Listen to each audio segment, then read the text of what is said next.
আল্লাহ বলেন আমার স্মরণ থেকে যে মুখ ফিরায় নিল, আমার বন্দিগি, আমার ইবাদত, আমার হুকুম পালন, আমি তার জীবন করে দেব সংকীর্ণ এবং তার হাসরের ময়দানে উঠাবো অন্ধ। এই জীবন সংকীর্ণ করার একাধিক তাফসির, এর মধ্যে একটা তাফসির হলো এইটা যে আল্লাহ জীবন সংকীর্ণ করে দিবে মানে তার কবরের মধ্যে তার কবরটাকে একেবারে সংকীর্ণ করে দিবে। আল্লাহ রসুল বলছে নাফরমানের কবর রাইখা যখন ফেরেশতা চলে যাবে, কবর ডান পাশের মাটি তারে একটা চাপ দিবে বাম দিকে, বাম দিকের মাটি এক ডান দিকে, আল্লাহর কসম ডান পাশের হাড্ডি পাঁজর ভাইঙ্গা ডান দিকে বাম দিকে চলে যাবে, বাম দিকের হাড্ডি পাঁজর ভাইঙ্গা। রাসূলুল্লাহ সাল্লাল্লাহু আলাইহি ওয়াসাল্লাম বলছে বন্ধু দেখেন হাত্তা তাখতালিফা আদলাউহু, এই দুই আঙ্গুল যেভাবে এভাবে একটার ভিতরে ঢুকে গেছে, খোদার কসম ডান পাশের হাড্ডি পাঁজর বাম পাশের হাড্ডি পাঁজর এইভাবে একটার ভিতরে ঢুকে যায়। এটার অর্থ এটা। হ্যাঁ, রাসূলুল্লাহ সাল্লাল্লাহু আলাইহি সাল্লাম একদিন হযরত বারা ইবনে আযিব রাদিয়াল্লাহু তাআলা আনহু থেকে বর্ণিত, নবীজি একদিন এক সাহাবীর জানাজা পড়তে গেছেন। জানাজা পড়তে গিয়ে খালি কবরের সামনে কিছুক্ষণ দাঁড়াইছেন, তখনও ওনারে কবরে রাখে নাই, জানাজাও পড়ায় নাই। নবীজি আগে গিয়া কবরটার সামনে দাঁড়াইছে। হযরত বারা ইবনে আযিব বলেন আমরা নবীজির সাথে ছিলাম, আল্লাহ নবী সাল্লাল্লাহু আলাইহি সাল্লাম কবরের খালি এই কবরে দেখা অঝরে কাঁদতে শুরু করছে। আমরা সবাই সাহাবীরা নবীজির সাথে কাঁদতে শুরু করলাম। অনেকক্ষণ কাইদা নবীজি চোখের পানি মুইছা আজীব কথা বলছে নবী। রাসূলুল্লাহ সাল্লাল্লাহু আলাইহি সাল্লাম সাহাবীদেরকে লক্ষ্য করে বলছে ইয়া ইখওয়ানি লিমিসলি হাদা ফাআইদ্দু, আমার বন্ধুরা আমার সাথীরা এই কবরে যাওয়ার জন্য তোমরাও রেডি হও। ফাআইদ্দু, তোমরাও প্রস্তুতি নাও, অচিরেই তুমি আমি সবাই এই কবরেই পৌঁছে যাইতে হবে। রাসূলুল্লাহ সাল্লাল্লাহু আলাইহি সাল্লাম বলছে প্রিয় বন্ধু আমার, জওয়ান সাথী আমার, সামান্য এই কয়েকদিনের জওয়ানি নষ্ট না করা, নষ্ট না করা, কোনোভাবেই নষ্ট না করা। তো এই জন্য বললাম এই সূরা মুলক এটা আল্লাহ তাআলা অত্যন্ত ফজিলতপূর্ণ একটি সূরা। রাসূলুল্লাহ সাল্লাল্লাহু আলাইহি সাল্লাম বলছেন এটা কবরের আযাব থেকে রক্ষা করবে। এই সূরা নিয়মিত তাফসীরের মধ্যে আমি নিজে পড়ছি, তাফসীরে কুরতুবিতে আছে।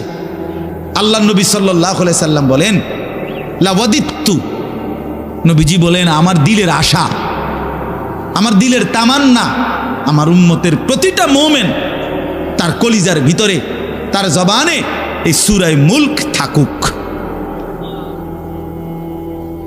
সূরা মুলক থাকুক। অর্থাৎ রাসূলুল্লাহ সাল্লাল্লাহু আলাইহি সাল্লাম বলতেন আমার প্রতিটা মুমিন বান্দা উম্মত যেন এই সূরা মুলক তেলাওয়াত করে, যেন কবরের আযাব থেকে রক্ষা পায়।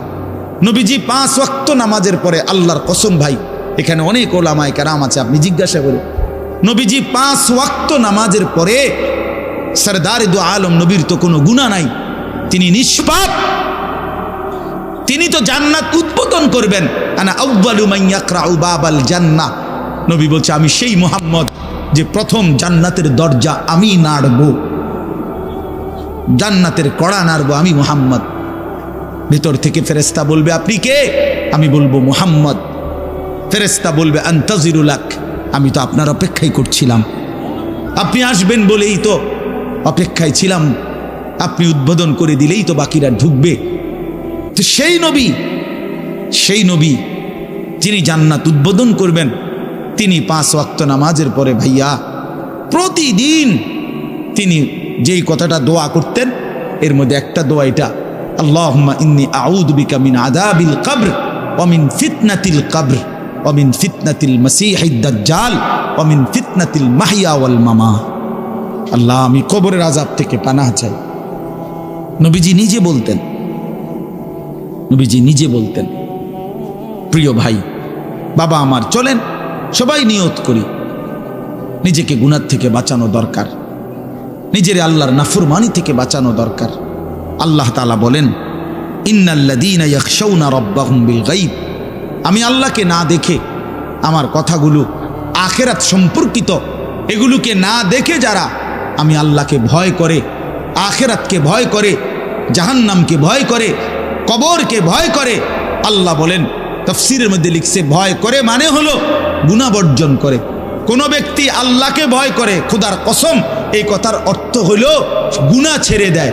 যে গুনাহ ছেড়ে দেয় সে আল্লাহকে ভয় করে, যে আল্লাহকে ভয় করে সে গুনাহ ছেড়ে দেয়। কোন নাফরমান আল্লাহকে ভয় করে না, আল্লাহকে ভয় করলে গুনাহ করতে পারে না। বুঝেন নাই বাংলা কথাটা? এটা কাগজের এই পিঠ ও পিঠ, কাগজের এই পিঠ ওই পিঠ। এই পিঠে যদি লেখা আছে আল্লাহর ভয়, তো ওই পিঠে লেখা থাকবে গুনাহ বর্জন। যে গুনাহ ছেড়ে দেয় সে অটোমেটিকলি আল্লাহকে ভয় করে, যে আল্লাহকে ভয় করে সে গুনাহ বর্জন করে। এই জন্য তাকওয়ার অর্থ আল্লাহর ভয়, এটার প্রথম অর্থ হইল গুনাহ বর্জন। মান খাশিয়ার রহমান, আল্লাহকে ভয়, এটার প্রথম অর্থ গুনাহ বর্জন, গুনাহ বর্জন। আমার শায়েখ আল্লামা মুফতি মুশতাকুন নবী সাহেব সব সময় চিল্লায় মাহফিলে, অনেক সময় হাজারি করে বলে যে বাপ, গুনাহ আগুন, গুনাহ আগুন, গুনাহ আগুন। প্রতিটা গুনার পিঠে ওই পিঠে আগুন আছে। নারীর প্রতিটা বেপর্দা দৃশ্যের মধ্যে খোদার কসম আগুন জ্বলে। ওই সিনেমার নর্তকীর শরীরে আগুন জ্বলে, ওই নায়িকার শরীরে আগুন জ্বলে, মোবাইলের ওই অস্থির ছবির মধ্যে আগুন জ্বলে, মদের আড্ডায় আগুন জ্বলে, জুয়ার আড্ডায় আগুন জ্বলে, সুদের টাকায় আগুন জ্বলে, ঘুষের টাকায় আগুন জ্বলে, বেপর্দা নারীর শরীরে আগুন জ্বলে। ওইটা রূপ না, ওইটা আগুন, ওইটা জাহান্নাম, ওইটা জাহান্নাম।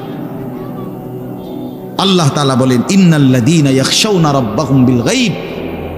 আল্লাহ তাআলা বলেন, আমার যে বান্দারা আমার আখিরাত, আমার জাহান্নাম, আমার পরকাল, আমার কবর, এই কথাগুলোকে ভয় করে, আমি আল্লাহকে ভয় করে, না দেখে, না দেখে, আল্লাহ বলেন আমি ওয়াদা দিলাম, লাহুম মাগফিরাতুম ওয়া আজরুন কাবীর, আমি তাদের পেছনের সব গুনাহ মাফ করে দেব, আর আমার সবচেয়ে বড় পুরস্কার জান্নাত দিয়ে দেব। এখানে এটা এমন শব্দ না যে কিছু শব্দ তো আছে একটা শব্দের সাথে আরেকটা বলছে অর্থহীন, যেমন কলম টলম। তো এটা সবাই বোঝে যে টলমের কোনো অর্থ নাই। কাগজ টাগজ, তো কাগজের অর্থ নাই। কিন্তু শিক্ষা দীক্ষা এমন না, শিক্ষা শব্দের উল্টা না, এটা এমন না যে এটা শিক্ষার উল্টা কিছু না, এটা আলাদা শব্দ। শিক্ষা দীক্ষা, যেমন আমরা অনেক সময় বলি যে নামাজ রোজা, লোকটা নামাজ রোজায় ভালো, তো এর দ্বারা কি শুধু নামাজ আর নামাজের উল্টা শব্দ রোজা না, এটা একটা আলাদা কি আমল। নামাজ একটা ইবাদত, তো রোজা একটা ইবাদত। তো শিক্ষা এটা একটা বিষয়, দীক্ষা এটা একটা বিষয়। শিক্ষা তো তালিম, দীক্ষা এটা তরবিয়ত, আখলাক। আখলাক অর্থাৎ শব্দ মুখস্থ করা এটা যেমন জরুরি, জিন্দিগি গঠন করা এটাও সমান জরুরি, বরং তার চাইতে বেশি জরুরি। এজন্য আমাদের ফেনীর একজন বড় বুজুর্গ আলেম আছেন, ফেনী জামিয়া রশিদিয়া মাদ্রাসার হজরত মাওলানা মুফতি শহীদুল্লাহ দামাত বারাকাতুহুমুল আলী, বাংলাদেশের অনেক বড় একজন বুজুর্গ আলেম। হজরতের মাদ্রাসা ফেনীতে, সেই মাদ্রাসা একটা মাদ্রাসায় কওমি মাদ্রাসা, সেখানে প্রায় 6 থেকে 7 হাজার ছাত্র পড়ালেখা করে, প্রায় 200-র উপরে ওস্তাদ আছে, 200-250 হবে। তো এই জন্য বললাম যে হজরত সবসময় বলে যে পড়া মেধা অনুপাতে কম বেশি হইতে পারে, কিন্তু আখলাক বরাবর হইতে হবে। আখলাক, ছাত্র মেধাগত যোগ্যতার কারণে কেউ রুল নাম্বার 1, কেউ রুল নাম্বার 10, কিন্তু আদব আখলাক বরাবর বরাবর হওয়া চাই। আমরা এটা খুব খেয়াল করি না। আজকে সবাই মনে করে বাচ্চার পড়ালেখা হচ্ছে, ঠিক আছে, পড়তেছে, যাইতেছে, আসতেছে, ছেলেটা পড়তেছে, রেজাল্ট আসছে, কিন্তু আখলাক কোথায়?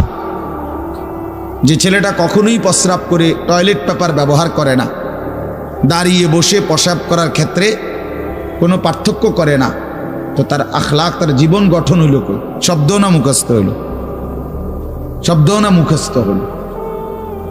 যে ছেলেটা তার মোবাইলের মধ্যে রাত দিন নাচ গান ছবি জিনা ব্যভিচারের দৃশ্য, অথবা শুধু শুধু অনর্থক মোবাইলটা টিপল। তো পড়া তো মুখস্থ করলো, কিন্তু আখলাক কই হইল?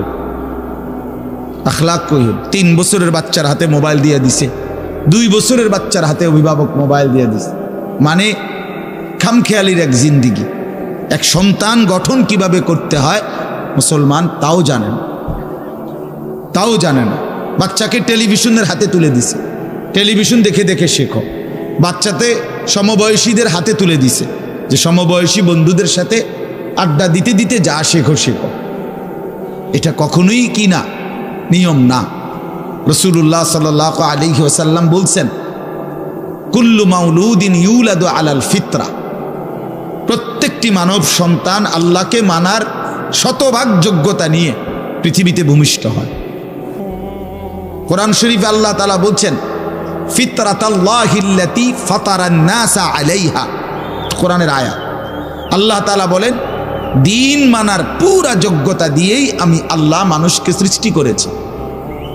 আল্লাহ তাআলা এমন একটি হুকুম করে নাই, এমন একটা বিষয় নিষেধ করে নাই যা পালন করার যোগ্যতা কিংবা বর্জন করার যোগ্যতা আল্লাহর বান্দার শরীরের মধ্যে নাই, এমন কোনো বিধান নেই। আমার মধ্যে রুকু করার যোগ্যতাই নাই, অথচ আমারে রুকু করতে বলছে, অথচ আমার কোমর বাঁকা হয় না, বিষয়টা এমন না।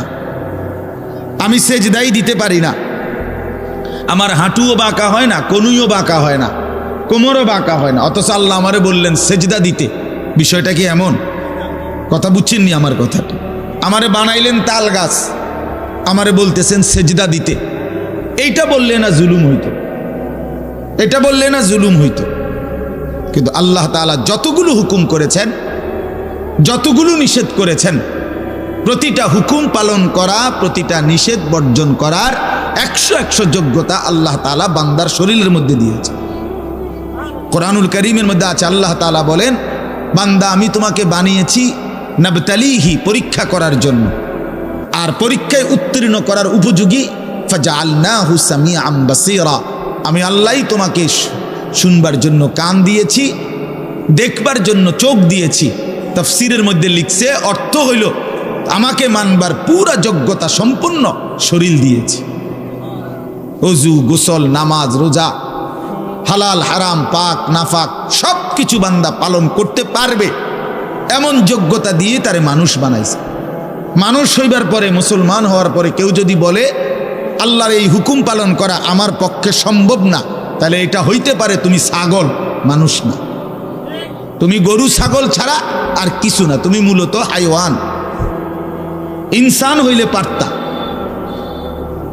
তুমি যদি মানুষ হইতা তো ঠিকই পারতা, তুমি যদি মানুষ হইতা তো পারতা। মূলত তুমি নিজের মানুষ এই পরিচয় ভুলে গেছো। তো এই জন্য বাপ আল্লাহ নবী সাল্লাল্লাহু আলাইহি সাল্লাম বলেন, ফাআবাওয়াহু ইউহাব্বিদানিহি আও ইউনাসসিরানিহি আও ইউমাজ্জিসানিহি, মা বাপ সন্তানকে ইহুদি বানিয়ে দেয়, অথবা খ্রিস্টান বানিয়ে দেয়, অথবা অগ্নি পূজক বানিয়ে দেয়। সরাসরি হাদিস, বাবা মা নষ্ট করে দেয় সন্তান। রাসূলুল্লাহ সাল্লাল্লাহু আলাইহি সাল্লাম বলছে, বাবা মা 3 বছরের বাচ্চাটা ছোট্টবেলা থেকেই ঘরে টেলিভিশন দেখে, রঙিন সিনেমা দেখে, নাটক সিনেমা দেখে, তারে এটা শিখাইবার ক্ষেত্রে কে ব্যবস্থা করে দিল? তার মা বাপ। এ তো 3 বছরের বাচ্চা বাজার থেকে কিনে আনে নাই, টেলিভিশনে এত বড় এটা তো বাচ্চাটা আনে নাই, এটা তো তার অভিভাবক আনছে। এই 3 বছরের বাচ্চাটারে কার্টুন দেখার জন্য, গেমস খেলার জন্য এত বড় মোবাইলটা, এটা তো তার বাবাই দিছে, অথবা তার মা, তার দুলা ভাই, তার বড় ভাই, তার চাচা, এমন কেউ একজন তার হাতে তুলে দিছে। এজন্য আমি সবসময় বলি, যেই মা বাপ, অভিভাবক সন্তানের, অপ্রাপ্তবয়স্ক সন্তানের হাতে এই বড় মোবাইলগুলো তুলে দেয়, এই মা বাবার চাইতে বড় জালেম আর কেউ নেই। ওরা নিজ হাতে সন্তানকে গলা টিপে হত্যা করে ফেলল, ধ্বংস করে দিল, বরবাদ করে দিল, বরবাদ করে দিস। অসংখ্য অভিভাবক আমাদেরকেও তো বলে, বাচ্চা হুজুর খায় না, ঘুমায় না, বাচ্চা মোবাইল না দেখতে না দিলে খায়ও না, ঘুমায়ও না, কান্দে, শুধু কান্দে কান্দে। তার এই বদ অভ্যাস কে বানাইল? আর দ্বিতীয় কথা হইল, কান্দলে কি হয়েছে? কোনো বাচ্চা যদি কাঁদে তো কাঁদলে কি মরে যায় মানুষ? তো হেতে কান্দুক, কাঁদলে কি সে নিয়ে কাঁদতে কাঁদতে সে একসময় থেমে যাবে। 3 বার পরে 4 বারের পরে সে বুঝে নিবে যে এটা আমারে দিবে না। কথা বোঝেন নাই? কাঁদতে কাঁদতে নইলে 3 বার কাঁদলো, 4 বার কাঁদলো, 10 বার কাঁদলো, একটা পর্যায়ে সে বুঝবে যে এটা আর আমারে দিবে না, এটা আমারে দিবে না। এই জন্য বাপ আমার এটা খেয়াল করা চাই। আমি এই কথাটা শুরু করছি এই কথার থেকে যে কোরআন সুন্নাহর ইলমের জন্য, আদব জন্য। এক তো আপনি শুনলেন প্রতি সপ্তাহে জুমার বয়ান হয়, ইমাম সাহেব কইতে পারবো, ইমাম সাহেব কি কয়, আমনে আমনের মতো, হুজুর হুজুরের মতো না। এই শুধু এতটুকুর জন্য আসা যাওয়া, আল্লাহর কথা শোনা, যে কি শুনলাম কিছুই বুঝলাম না, নিজের জন্য কিছুই গ্রহণ করলাম না, এটা ইনসাফ না। আল্লাহর কোরআন জিন্দেগি বদলাবার জন্য, আমাদের জীবনের পরিবর্তনের জন্য আসছে, পরিবর্তনের জন্য। কোরআনুল কারীমের প্রতি অক্ষর নূর, কোরআনুল কারীমের প্রতি অক্ষর হুদান হেদায়েত, কোরআনুল কারীমের প্রতি অক্ষর মাউইজা উপদেশ, কোরআনুল কারীমের প্রতি অক্ষর বুশরা সুসংবাদ, কোরআনুল কারীমের প্রতি অক্ষর বাসায়ের অন্তর্দৃষ্টি সম্পন্ন জ্ঞান, কোরআনুল কারীমের প্রতি অক্ষর আহসানাল হাদিস সর্বশ্রেষ্ঠ কথা, কোরআনুল কারীমের প্রতি শব্দ মুতাশাবিহান সাদৃশ্যপূর্ণ, কোরআনুল কারীমের প্রতি শব্দ মাসানি বারবার তেলাওয়াতকৃত পাঠকৃত। কোরআনুল কারীমের অসংখ্য বৈশিষ্ট্য আল্লাহ তাআলা কোরআনে উল্লেখ করেছেন। মা ফাররাতনা ফিল কিতাবে মিন শাই, আল্লাহ বলেন একটা বিষয়ের আলোচনা আমি বাদ দেই নাই কোরআনের মধ্যে। ওয়া নাযালনা আলাইকাল কিতাবা তিবয়ানান লিকুল্লি শাই, বন্ধু আমি আপনার উপরে যে কোরআন নাজিল করেছি তার সমস্ত কিছুর বিস্তারিত বর্ণনা। এই জন্য বদনসিব ওই সন্তান, ওই অভিভাবক দুর্ভাগা যে মুসলমান পরিচয় দেওয়ার পরেও নিজ সন্তানকে আল্লাহর কোরআন দেখে দেখেও পড়তে জানে না। আল্লাহর কোরআন দেখে দেখে ছোট বাচ্চা হাফেজে কোরআন হইছে, এই মাত্র দেখছেন আমরা হাফেজে কোরআন হইছে। মুসলমানের সন্তান আল্লাহর কোরআন 30 পারা কলিজার মধ্যে গ্রহণ করছে। আর কি পরিমাণ দুর্ভাগা মুসলমান, আল্লাহর দেওয়া চোখ, আল্লাহর দেওয়া জিহ্বা। আল্লাহ কোরআনে বলছে আলাম নাজআল লাহু আইনাইন, বান্দা আমি কি 2টা চোখ দেই নাই? ওয়া লিসানান, আমি কি জিহ্বা দেই নাই? ওয়া শাফাতাইন, 2টা ঠোঁট কি আমি দেই নাই? হাসরের ময়দানে আল্লাহ তাআলা জিজ্ঞেস করবে বান্দা আমার দেওয়া 2টা চোখ, আমার দেওয়ার জিহ্বা, আমার দেওয়া ঠোঁট, এত লক্ষ কথা বললা, এত কিছু দেখলা, এত শব্দ উচ্চারণ করলা, পৃথিবীর কত লক্ষ কথা তুমি জীবনে বললা, অথচ আমার কালাম সর্বশ্রেষ্ঠ আসমানি কিতাব মালিকের এই কোরআন, এটা একটু দেখে দেখেও পড়তে পারো না, এর চাইতে বড় বদনসিব আর কে হইতে পারে? এজন্য আমি পরিষ্কার বলি সবসময়, আল্লাহর কোরআন যেই মুসলমান দেখে দেখেও শুদ্ধ পড়তে পারে না, আমার দৃষ্টিতে ওই লোকটা বোবা। আপনি বোবা, মূলত দোস্ত তুমি বোবা। বাকি কথাগুলো না বললেও চলতো, বাকি কথাগুলো না বললেও চলতো, এই পৃথিবী ভোগ করা যেত। বোবা মানুষ যারা, তারা কথা না বলতে পারলেও ভাতও খাইতে পারে, ঘুমও যাইতে পারে, পেশাব পায়খানাও করে, বিয়েও করে, বোবা মানুষের বাচ্চা কাচ্চাও হয়। এরকম দেখছেননি কখনো? না, কথা বলেন না কেন? তাহলে বোবায়ও তো পৃথিবী ভোগ করে। তাইলে বোঝা গেল দুনিয়ার এই ভাত মাছ বিয়া বউ, দুনিয়ার এই যৌন চাহিদা পূরণ আর পেশাব পায়খানার ঘুম, এটুকুর জন্য কথা না বললেও চলতো, অন্ধ হইলেও চলতো, অন্ধ হইলেও চলতো, চোখে না দেখলেও কত মানুষ পৃথিবী ভোগ করতেছে। তাহলে যে জবান আল্লাহর দেওয়া, যে চোখ আল্লাহর দেওয়া, সেই মালিকের কালাম দেখে দেখেও পড়তে পারলাম না। 16 বছর বাচ্চাটা পড়লো, অথবা আপনি পড়াইলেন, একবারও ভাবলেন না হায় আমার সন্তানকে আমি কি পড়াইলাম? একবারও মনে করলেন না বাফেরই কি হইল, সন্তানের বা কি হলো?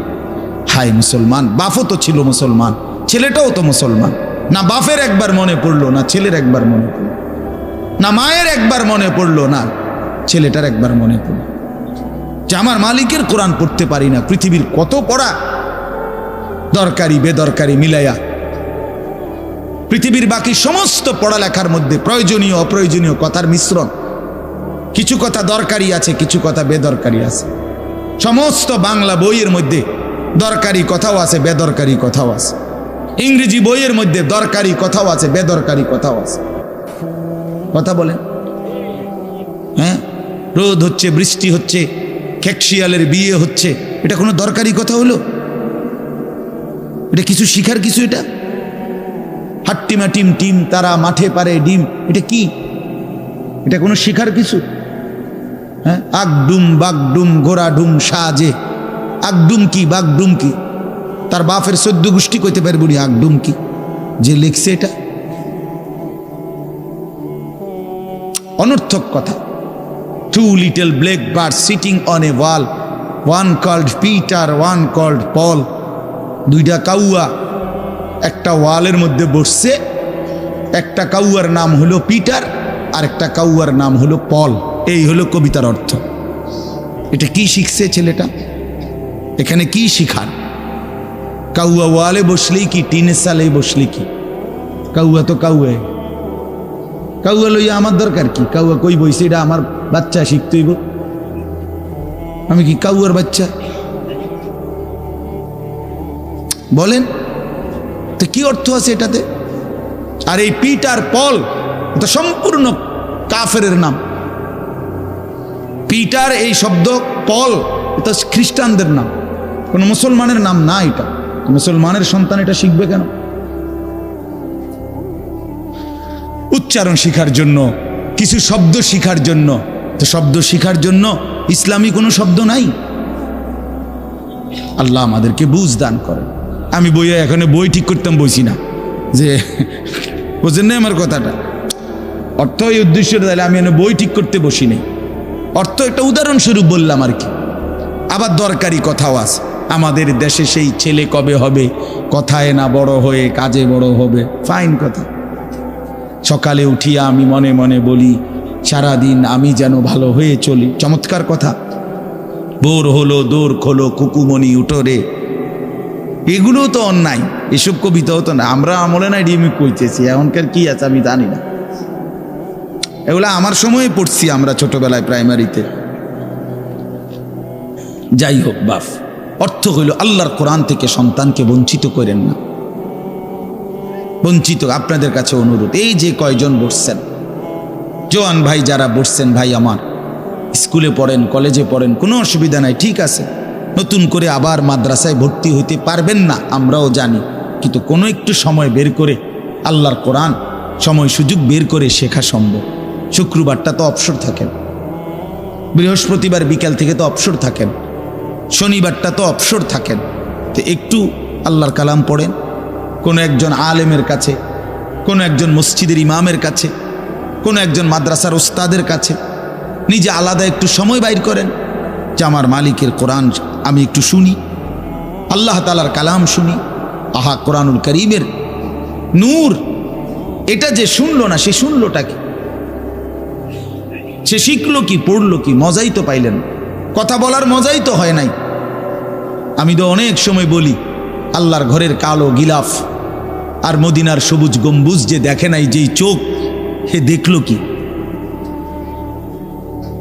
কালো গিলাফ যে দেখে নাই কাবার, রাসূলুল্লাহর রওজায়ে আতহারের সবুজ গম্বুজের ওই সৌন্দর্য যে দেখে নাই, যেই চোখ, সে জীবনে কি দেখলো?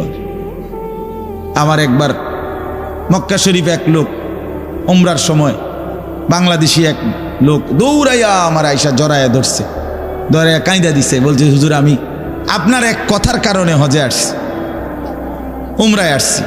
আমি বললাম মানে? এই কথাইটা আমি এটা শুনছি আজ আপনি বলছেন যেই চোখ কাবার কালো গিলাফ দেখে নাই, রাসূলুল্লাহ সাল্লাল্লাহু আলাইহি সাল্লামের রওজায়ে আতহারের সবুজ গম্বুজ দেখে নাই, সে দেখলো কি? আর এটা আমার দিলে লাগছে যে হ্যাঁ ঠিকই তো, আমি আর কি দেখলাম? তাই তো যেই জবান আল্লাহর নামে নিতে জানে না, মালিকের কোরআনে পড়তে জানে না, তুমি পড়লা কি মিয়া? তুমি কি গোড়ার ঘাস কাটলা মিয়া? বাকি সবগুলো পড়া না হলেও দুনিয়া চলতো মিয়া। মূর্খ বকলম, নাম দস্তখত করতে জানে না, টিপসই দেয় এমন হাজারো মানুষ দুনিয়া ভোগ করতেছে। বাড়ি গাড়ি, নেতাগিরি, মাতবুরি, ক্ষমতা, দালান বিল্ডিং সবটা দুনিয়া ভোগ করছে, অথচ নামটাও সই দিতে জানে না। এমন নাই? বলেন না এমন নাই? তো সে কোন যোগ্যতায় দুনিয়া ভোগ করছে? সে কিভাবে দুনিয়া ভোগ করতেছে? যদি বলেন সে সমাজে তার কোনো মান সম্মান, আরে না মিয়া, বহুত নেতাদের মাতবর সমাজের, সে তো মূর্খ, টাকার জোরে ক্ষমতা দেখাচ্ছে, এমন মানুষ নাই? তো তাইলে এই জন্য বাপ আবারও অনুরোধ করছি আমি, অর্থ হইল অপমান করা না, জেনারেল শিক্ষা নিষেধ করা না। আমি তো কুমিল্লা ভিক্টোরিয়া কলেজ থেকে মাস্টার্স পাস করছি, সায়েন্স বিজ্ঞান বিভাগ থেকে দাখিল পাস করছি। এর মানে এটা বাদ দিতে বলতেছি না, বাদ তো আমি দিছি না, বাদ আপনি দিছেন। কথা বুঝেন নাই? বাদ আপনি দিছেন, আল্লাহর কোরআন বাদ দিছেন, রাসূলুল্লাহ সাল্লাল্লাহু আলাইহি সাল্লামের সুন্নাহ বাদ দিছেন। এতগুলো পড়ছেন, ধন্যবাদ আপনাকে। এটা পড়লেন না কেন? এতগুলো শিখতে পারলেন, এত লক্ষ টাকা খরচ করতে পারলেন, 4 বছরের মেডিকেলের জন্য, 6 বছরের মেডিকেলের জন্য এক বাপ তার ছেলেটার জন্য, মেয়েটার জন্য কত লক্ষ টাকা খরচ করছে, তার কোনো কুল কিনারা আছে মিয়া? তো আপনি পড়ান, কোনো অসুবিধা নাই, কিন্তু আপনি আপনার বাচ্চাটাকে আল্লাহর কোরআন থেকে বঞ্চিত করলেন কেন? নামাজ থেকে বঞ্চিত করলেন কেন? 2টা সূরা পড়তে জানে না, একটা আত্তাহিয়াতু শুদ্ধ করে বলতে পারে না, এটা দোয়ায়ে কুনুত পড়তে জানে না। একজন মুসলমান বেটা, 40 বছর বয়স, লজ্জা থাকা উচিত বেটা, ওই বেটা শরম থাকা উচিত বেটা। কার জমিন খাইতেছ, কার আসমান ভোগ করছো, কার দুনিয়া ভোগ করতেছ? এত বড় মালিকের আসমান ও জমিন ভোগ করে সেই মালিকের সেজদাটাও ঠিক মতো দিতে জানে না, সেই মালিকের নামটাও পড়তে পারে না। এর চাইতে লজ্জার কি হইতে পারে বলেন বাবা? অপমান কি হইতে পারে? আল্লাহ আমাদেরকে বিবেক দান করেন।